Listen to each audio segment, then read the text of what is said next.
Hello' friends, আকৌ এটি নতুন ৰেচিপি লৈ মই আপোনালোকৰ ওচৰত আহিলোঁ। ব'লক তেতিয়াহ'লে মোৰ পাকঘৰত আজি ৰাতিৰ সাজৰ কাৰণে মই কি বনালোঁ তাকেই দেখুৱাওঁ। এয়া চাওক, মই সকলো ৰেডি কৰি লৈলোঁ।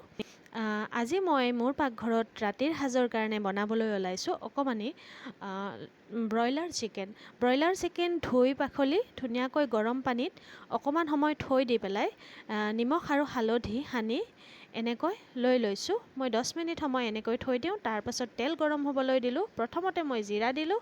তাৰপিছত 4টা পিঁয়াজ, যি মিডিয়াম চাইজৰ পিঁয়াজ কাটি থৈ দিছিলোঁ, সেই 4টা পিঁয়াজ মই এনেকৈ তেলত দিলোঁ। যেতিয়ালৈ পিঁয়াজখিনি ৰং চঙা হৈ নাযায় তেতিয়ালৈ মই পিঁয়াজখিনি ভাজি ল'ম।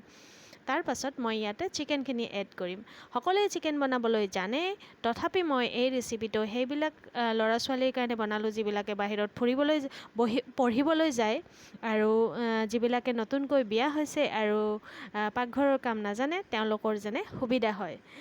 তো আহক তেতিয়াহ'লে এয়া মই চিকেনখিনি ধুনীয়াকৈ ফ্ৰাই কৰি ল'ম। 5-6 মিনিট মই এনেকৈ চিকেনখিনি ফ্ৰাই কৰি ল'ম। যিহেতুকে মই চিকেনখিনিত আগতেই নিমখ হালধি সানি লৈছোঁ, এতিয়া মই আৰু তাত নিমখ হালধি নিদিওঁ। এইখিনি ভালকৈ মই ফ্ৰাই কৰি ল'ম। এয়া চাওক, কালাৰ চেঞ্জ হৈ গৈছে।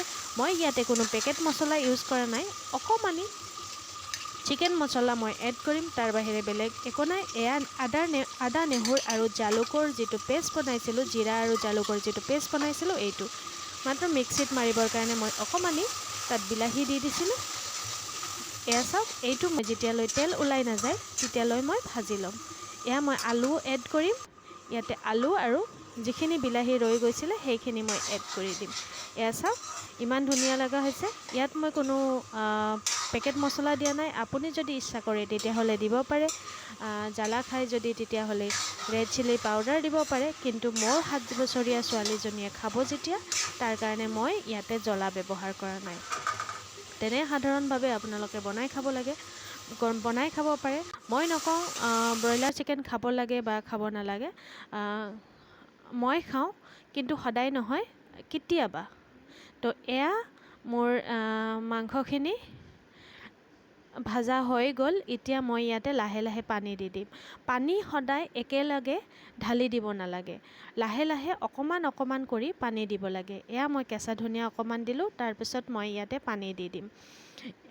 পানী অকণমান গৰম কৰি দিব লাগে। ঠাণ্ডা পানী, কোনো ৰেচিপিত ঠাণ্ডা পানী ঢালি দিব নালাগে। অকণমান কুহুমীয়া অথবা উতলা গৰম কৰিলেও এনেকুৱা পানী দিব লাগে। এয়া অকণমানি মই গৰম পানী এনেকৈ চচপেনত গৰম কৰি লৈ এতিয়া মই ইয়াতে ঢালি দিছোঁ। এনেকৈ অকণমান কৰি পেলাই মই পানীখিনি দি দিম। এয়া তাৰপাছত মই 20 মিনিটৰ কাৰণে এইটো বন্ধ কৰি থৈ দিম। তাৰপাছত মোৰ চিকেনৰ ৰেচিপিটো পূৰা হৈ যাব। এয়া মই অকণমান লাৰি দিম। তাৰপাছত মই ইয়াতে পানী দি দিম। যদি ভিডিঅ'টোৰ ক'ৰবাত অকণমানিও ভাল লাগিছে তেতিয়াহ'লে মোৰ ভিডিঅ'টো লাইক কৰিবলৈ নাপাহৰিব। আৰু যদি মোৰ চেনেলত নতুন হয় তেতিয়াহ'লে চেনেলটো ছাবস্ক্ৰাইব কৰি ল'ব। আৰু নতুন ভিডিঅ' আপোনালোকৰ ওচৰলৈ আহি থাকিব। এয়া মোৰ চিকেন সম্পূৰ্ণ হৈ গ'ল। চাওক, ইমান ধুনীয়া লগা হৈছে। আপুনিও ঘৰত এনেকৈ বনাই খাব পাৰে। যদি ভাল লাগিলে তেতিয়াহ'লে কমেণ্টত জনাবলৈ নাপাহৰিব। তো আজিৰ ৰাতিৰ সাজ মই এনেকৈয়ে খালোঁ। আপুনি এইটো যিকোনো ৰুটিৰ লগত হওক, ইয়া ভাতৰ লগত, ইয়া পোলাওৰ লগত আপুনি ইয়াৰ জুতি ল'ব পাৰে। এয়া চাওক, দেখিবলৈ ইমান ধুনীয়া হৈছে। এয়া চাওক, ভিডিঅ'টো শেষলৈ চোৱাৰ কাৰণে বহুত বেছি ধন্যবাদ। তো আজিলৈ ইয়াতে আকৌ এটি নতুন ভিডিঅ'ত লগ পোৱাৰ আশাৰে আজিলৈ বাই বাই। Thank U.